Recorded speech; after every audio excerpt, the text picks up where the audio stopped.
amigo, seja muito bem-vindo. Eu sou o professor Thiago Lima e esse é o nosso canal dedicado a você que tem interesse em aprender eletrônica aplicada à manutenção e se especializar ainda mais nessa área que cresce cada vez mais no nosso país. Esse é mais um dos nossos vídeos respostas da nossa caixinha no Instagram, onde a gente seleciona as principais perguntas lá do nosso Instagram e traz a resposta em formato de vídeo aqui para o nosso canal do YouTube, para te ajudar para trazer um conteúdo cada vez mais completo para que você consiga aprender eletrônica de verdade e dominar esse segmento de manutenção de placas eletrônicas. Então, vamos começar. A pergunta é: muitos CIs em curto, o que fazer? É muito comum, às vezes, a gente pegar uma placa eletrônica, colocar ela na bancada e na hora de realizar as medições, a gente identificar que nós temos vários componentes em curto-circuito. Então, por exemplo, esse microcontrolador, existem vários outros componentes que estão conectados na mesma linha de alimentação desse microcontrolador. Então, vários outros componentes estarão em curto se um único componente alimentado nessa mesma linha estiver em curto. O que eu estou dizendo? Eu estou dizendo que todos os componentes que estão conectados na linha de alimentação de 5 volts, por exemplo, vão apresentar um falso curto, quando na verdade, somente um único componente daquela linha de alimentação está em curto-circuito. Como que a gente precisa fazer para identificar qual componente está em curto nesse caso? Nós temos uma alternativa que é ir substituindo componente por componente. Então, se eu acho que o microcontrolador está em curto, eu removo o micro, removo o capacitor, removo o optoacoplador, removo o regulador de tensão, vou removendo componente por componente até identificar qual componente está em curto-circuito. O problema é, se tiver 10 componentes na mesma linha, 20 componentes na mesma linha, eu vou ter que retirar os 20 até identificar qual componente está em curto. E isso daí acaba ficando inviável para o nosso trabalho, porque a gente está trabalhando ali de forma tão inteligente quanto a gente poderia. Então a gente tem ali uma segunda alternativa para identificar esses curtos-circuitos. Então o primeiro passo é identificar qual é a linha de alimentação que está conectada em todos esses componentes. Então todos os componentes eles vão estar recebendo a alimentação dessa mesma linha, tá? Negativo, negativo, positivo, negativo, positivo, negativo e positivo. Todos eles estão conectados na mesma linha.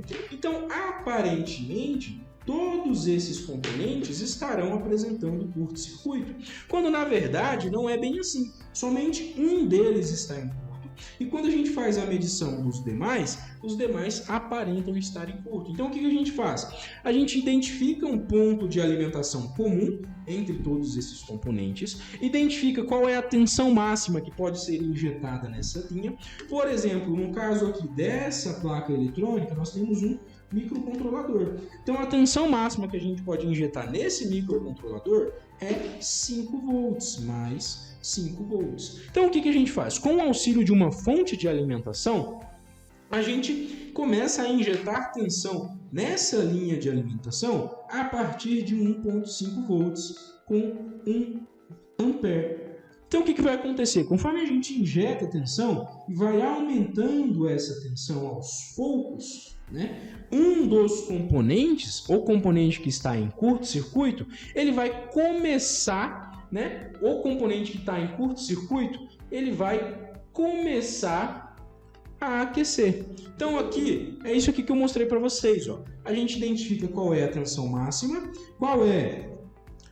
e a gente começa a injetar níveis de tensão nessa linha de alimentação. Então a gente começa em 1,5 volts, 2 volts, 2,5 volts, e começa a observar se algum desses componentes aqui vão aquecer. Se algum desses componentes aquecer, significa que esse é o componente que está em curto-circuito. Como que a gente faz para identificar qual componente está aquecendo? Uma das alternativas é aproximar a mão. Para quem não tem uma câmera termográfica, então a gente aproxima a mão, tá? E vai sentir a temperatura. Então a gente consegue identificar assim. Ou uma outra alternativa que você não precisa aproximar a sua mão para não correr o risco de se queimar é pingar um pouco de álcool isopropílico em cima dos componentes. Conforme esse componente aquecer, o álcool isopropílico vai começar a evaporar. Esse álcool isopropílico evaporando, a gente identificou o componente que está em curto. Essa é a técnica que eu utilizo no meu laboratório.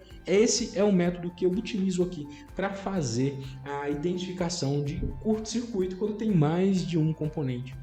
Então, se esse conteúdo te ajudou de alguma maneira, espero que você curta e compartilhe o nosso conteúdo e não se esqueça de se inscrever no nosso canal caso você ainda não seja um dos nossos inscritos. E também não se esqueça de compartilhar esse conteúdo com seus amigos que também possuem interesse em aprender manutenção de placas eletrônicas do jeito certo, com um conteúdo que realmente eles vão entender as placas, como elas funcionam e como medir os componentes. E se você quer ser lembrado das nossas próximas turmas, dos nossos treinamentos, o link para fazer a inscrição está aqui embaixo, basta clicar no link e fazer a sua pré-inscrição que você será lembrado. Além dessa técnica que eu mostrei aqui, se você utilizar uma outra técnica para identificar curto-circuito em vários componentes, deixe aqui nos comentários para que a gente se ajude e todos nós possamos aprender cada vez mais a manutenção de placas eletrônicas. Beleza? Valeu, um forte abraço e até a próxima.